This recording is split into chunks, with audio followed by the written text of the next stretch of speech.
Assalamualaikum warahmatullahi wabarakatuh.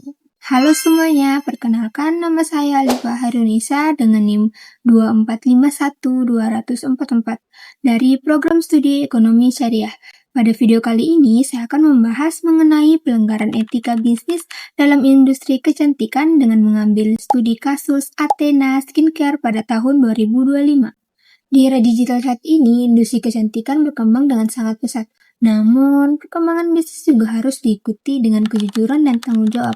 Dalam kasus ini, terdapat permasalahan mengenai overclaim atau klaim berlebihan, relabeling, dan repackaging yang menimbulkan berbagai persoalan etika dan hukum. Lalu, apa saja pelanggaran yang terjadi? Mari kita bahas. Berdasarkan penjelasan resmi BPOM pada tahun 2025, ditemukan beberapa permasalahan dalam produk yang berkaitan dengan Athena Skincare. Pertama, yaitu praktek overclaim dan relabeling salah satu produk suplemen ditempeli label bertuliskan white tomato. Namun, berdasarkan hasil pengujian laboratorium, produk tersebut tidak mengandung ekstrak tomat putih seperti yang tercantum pada label. Kedua, yaitu praktek repackaging atau pengemasan ulang.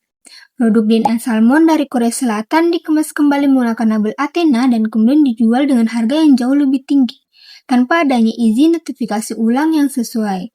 Praktek seperti ini dapat menyesatkan konsumen karena informasi yang diberikan tidak sesuai dengan kondisi produk yang sebenarnya.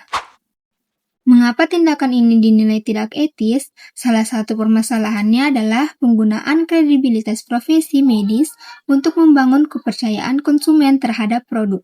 Ketika gelar dan status sebagai tenaga medis digunakan untuk mempromosikan produk secara berlebihan tanpa dasar ilmiah yang kuat, hal tersebut dapat menimbulkan persepsi yang menyesatkan.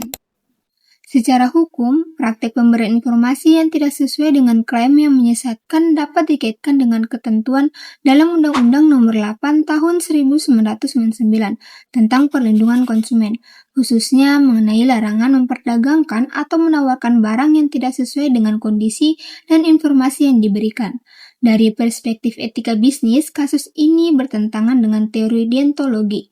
Teori ini menekankan bahwa tindakan harus dilakukan berdasarkan kewajiban moral, seperti kejujuran dan tanggung jawab, bukan hanya berdasarkan keuntungan yang ingin diperoleh. Dampak dari permasalahan seperti ini tidak hanya berupa sanksi hukum, tetapi juga dapat menyebabkan krisis kepercayaan konsumen dan merusak reputasi bisnis. Oleh karena itu, pelaku usaha di industri kecantikan perlu menerapkan transparansi dalam pemasaran. Setiap informasi dan klaim mengenai produk harus didasarkan pada fakta dan bukti yang dapat dipertanggungjawabkan. Konsumen juga perlu lebih kritis dalam menerima informasi promosi, terutama terhadap klaim yang terdengar terlalu berlebihan.